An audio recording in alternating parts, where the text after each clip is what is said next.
Daryl D. Lane, as always, where I get to talk about everything that I normally don't get to talk about in my regular sports podcast, Barbershop Sports Talk, which you guys can all find on Stitcher, Apple Podcasts, Google Podcasts, iHeartRadio, SoundCloud, wherever you get your podcasting apps and or platforms from. Thank you, everybody who's tuning in via Twitter/Periscope, Facebook Live, and YouTube live stream. Check out the podcast that I released yesterday. I had my guy Silas Garrison on. We delved into NFL draft talk. We also went into Carson Wentz being traded to the Indianapolis Colts, Deshaun Watson trade rumors, and we talked about LeBron James and the Lakers on the basketball end. So check that out. It's Barbershop Sports Talk. You can find it on Spotify, Stitcher, Apple Podcasts, Google Podcasts, the whole deal there. Also, below is a link to my YouTube channel. Subscribe to my YouTube channel. Just type in Daryl Lane and you'll find it. It's a old clip from a podcast that I did a couple of weeks ago. Had a guy on who covers the Pittsburgh Steelers, and the conversation was top quarterbacks in the AFC North. So he gave the deal on who's the best between Joe Burrow, Lamar Jackson, Baker Mayfield, and Ben Roethlisberger. So I think that is well worth your time. So definitely check that out. So we got a lot of stuff to talk about today. So obviously, Tiger Woods, rest in peace. Not rest in peace, excuse me. Hope Tiger gets well. He is in stable condition, I believe. For those of you who do not know, he had a really ugly car accident, and they said that he was able to tell them who he was, like what time it was. So those are always really good things. And the car, if anybody's seen the car crash, the car wreck, it was really bad. I was just talking to my mom. She was kind of like, he's on a lot of pain medication, so maybe he fell asleep on the road. Obviously, that's not a good thing. But hope Tiger gets better and hope everything goes well, and hope maybe miraculously he can still compete at the Masters. So Dak versus Jerry, we're going to dive into that. NBA All-Star reserves were announced. ESPN versus NFL, and coaching diversity and the NBA and the NFL, and prospect watch for the NFL draft. We're going to talk about a prospect from LSU. So first, let's start with this. The NBA All-Star reserves were announced. The coaches vote on these awards. Here are the guys who got voted in. So you have Chris Paul, you have Paul George, you also have, as I'm looking at this, Damian Lillard got voted in, Donovan Mitchell, Rudy Gobert, Zion Williamson, and Anthony Davis. And that's for the West side. Anthony Davis will probably be a scratch, so there's going to be a next man up there, right? Because Anthony Davis has the Achilles/ankle calf injury, whatever. Davis probably won't be playing. On the East side, you have Julius Randle. Congrats to Julius Randle. I remember when he was a Laker. And now he's an all-star. Kind of shocking. So Randall got the nod. Jason Tatum, Jaylen Brown, Zach LaVine, Ben Simmons, and Nikola Vucevic.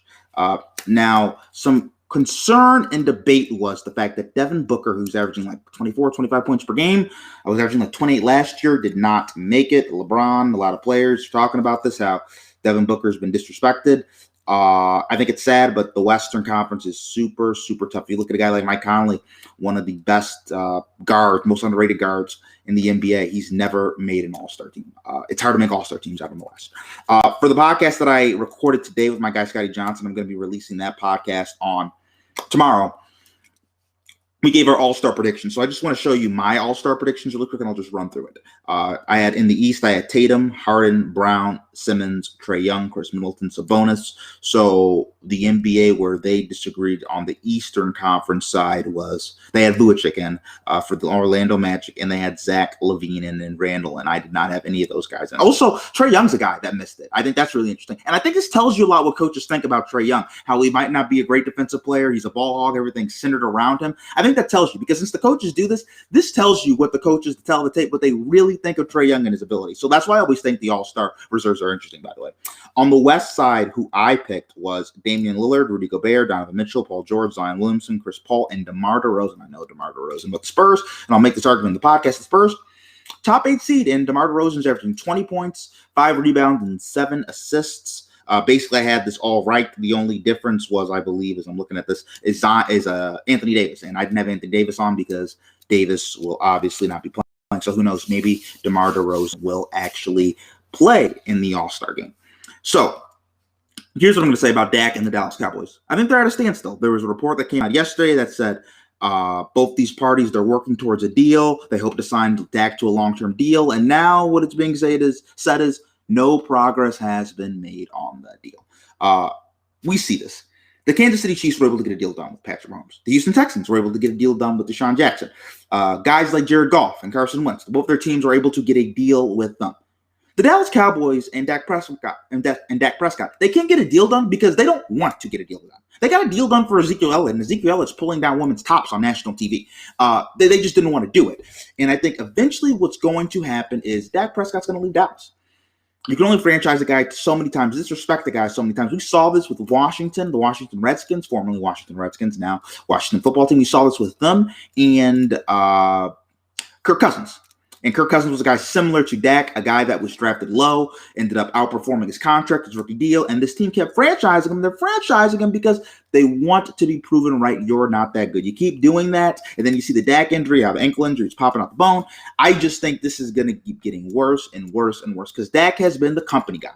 And you know what? Everybody has this, and this is what you see with friends. When you're that one friend that always does everything right, and then people crap on you all the time, eventually you're going to stop being the nice guy, and you're going to be like, F you. So I think this is going to get really interesting, potentially dangerous with Dak Prescott and the Dallas Cowboys. Now, minority coaches in the NFL and the NBA. Pro Football Focus posted a really interesting article, and I recommend you guys all read this.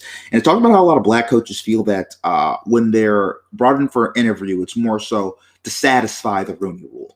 And I think it's interesting, and I've talked about this before on here. I think the way to combat this, and in the NBA too, because obviously with the I'm forgetting his name off the top of my head, but an African American associate coach for the Minnesota Timberwolves, he didn't get the job, and they hired this guy from Toronto. The way to get more African Americans in these head coaching opportunities is to increase the pipeline. That is the only thing you can do. You cannot tell rich billionaire owners who they want to hire.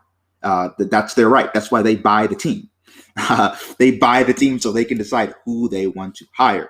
So I think that is the easiest way to get that done. But I also think when you look at the Rooney Rule, maybe the Rooney Rules are broken. Maybe and you should have the Rooney Rule. I'm not going to say and get too much into that, but obviously the demographic of the head coaches that are even minorities, really, there's only 4 or 5. Obviously, it's not high. I think there's maybe a couple things the NFL can do, but I don't know what more they can do. I think you have to work through the younger pipelines.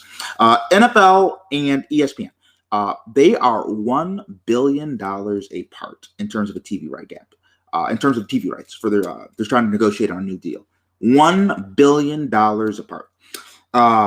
NFL is big business. For all you guys who think the NBA is more popular, the NFL is like, hey, we need $1 billion more. ESPN's like, nah. I think this will be very interesting, though, to look at.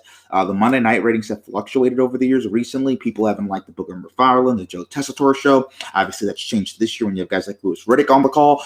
But I think it'll be very interesting to see if ESPN ends up paying up to that $1 billion gap. And lastly, my NFL player that I'm going to talk about today that I've scouted is Gabriel Cox Linebacker out of LSU. This guy is 6'4", 231 pounds. He's long, he's strong, he has range. He can play any position. He's a linebacker in terms of how you label him, but he can play any position. He's a guy that can play inside linebacker. He can play outside linebacker. He can play Russian. He can drop back in coverage and cover a tight end one game. He can cover the running back out of the backfield. He can play a little bit of safety. He actually was a safety, I think, earlier in his career. He's a guy that is a mismatch. He's a guy that can do a lot of different things. Think of a Leonard Floyd, who plays for the Los Angeles Rams, or even Isaiah Simmons, who played for Clemson and got drafted by the Arizona Cardinals.